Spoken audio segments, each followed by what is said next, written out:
ஏதோ ஆடுற அதிகாரத்துமில்ல வீரனை இருந்தால் தனியாக வந்து சப்போர்ட் பண்ணி என்னோட கருத்தோட மோது நான் கேட்குற கேள்விக்கு பதில் சொன்னா பொதுவாகத்துக்கு அண்ணாமலை அவனை கூப்பிடுறேன்.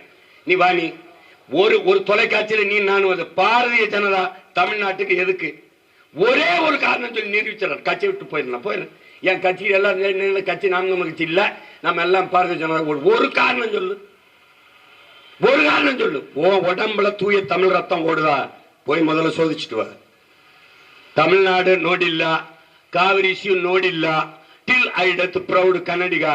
எங்க தமிழ்நாட்டில் உனக்கு ஓடில்லா மோடு பெருக்கோ கர்நாடகத்தில் பேசிட்டு நீ உனக்கு என்ன இருக்கு? இவங்க இன்னும் இந்தி சமஸ்கிருதம்னு பழைய செருப்பையே பிடிச்சி தொங்கிக்கிட்டு இருக்காங்கன்னு. நாங்கள் அந்த பழைய செருப்பையே பிடிச்சி தொங்கிக்கிட்டு இருக்கிறதுக்கு தெரியுமில்ல, இந்த மாதிரி பேசிக்கிட்டு வரீங்களா வச்சு வெளுக்கத்தான் இந்த பழைய செருப்பை பிஞ்ச செருப்பையே வச்சுக்கிட்டு இருக்கோம். ஷட்டை பண்ணி தர. நீ தமிழ்னா என்னன்னு தெரியுமா உனக்கு? தமிழன்னா யாருன்னு தெரியுமா உனக்கு? என் மொழி வரலாறு, என் இன வரலாறு தெரியுமா உனக்கு? படி. நீ ஐபிஎஸ் படிச்செழுதினியா பார்த்தெழுதினியா? என்ன விளையாட்டு கட்டிக்கிட்டு தர? நீ பார்த்து ஓட்டு கட்டமா ஜெயிச்சமா ஊருக்கு போனமா. நீ ஜெயிக்கவும் போறதில்லை, ஊருக்கு போறதும் இல்லை. ஆடு பார்ப்போம்.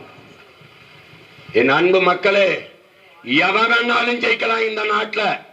ஆனா காங்கிரஸ் பாரதிய ஜனதா கட்சி ஜெயிக்க கூடாது. செடி அவங்க தமிழ் இனத்திற்கு இல்ல, என்ன தேசியத்திற்கு எதிரியவன் நல்லவில்லை. அவங்க உருப்படி அடிச்சு போடுவான் நம்மள. நம்ம உள்ளூர் வியாபாரி போட்டி தான் போடுவோம். அவர் கடையை விட நம்ம கடை தரமா இருக்கணும், பொருள் தரமா இருக்கணும், வியாபாரம் பண்ணணும்னு. ஆனால் வெளியூர் வியாபாரி வந்தா நம்மளை அழிக்கணும்னு நினைப்பான். இந்த மாதிரி ஒரே மீன் நம்ம எல்லாம் சின்ன சின்ன குஞ்சு ஒருத்தர் போட்டி போடுவான், நம்ம அதிக இறைய சாப்பிட்டு பண்ணணும்னு. ஆனா ஒரு பெரிய மீன் வரும்போது நம்மளே உணவா சாப்பிட்டுருவான். அவன் தான் ரிலையன்ஸ், ஃப்ரெஷ், அதானி, அம்பானி. அந்த மாதிரி சொல்றத கேளு. பெரு வணிகன் சிறு வணிகனை போட்டி போட மாட்டான், விழுங்கிடுவான். அது மாதிரிதான் இந்த இந்திய கட்சிகள் தேசிய இனங்களின் கட்சிகளை அடிச்சு போடுவான். சின்ன சின்ன கட்சிகள் நம்மள மாதிரி தேசிய உரிமைக்கு வளர்ந்து எழுந்து வருகிற கட்சிகளை அழித்து ஒழிக்க நினைப்பான். இங்க 3 போட்டி தான் தம்பி. ஒன்னு திராவிட கூட்டம், இன்னொன்னு இந்திய கூட்டம், தன்மானமிக்க தமிழ் தேசிய மக்களின் கூட்டம். இது 3 இடையில தான் போட்டி. அப்படிதான் நீ பார்க்கணும். 3 கூட்டணி எல்லாம் பார்க்கக்கூடாது. கவனம் வச்சுக்க. மறக்காம மைச்சனத்துல ஓட்டு போட்டு என் தம்பி ஜல்லிக்கட்டு ராசஸை வெற்றி பெற செய்யும். நன்றி, வணக்கம்.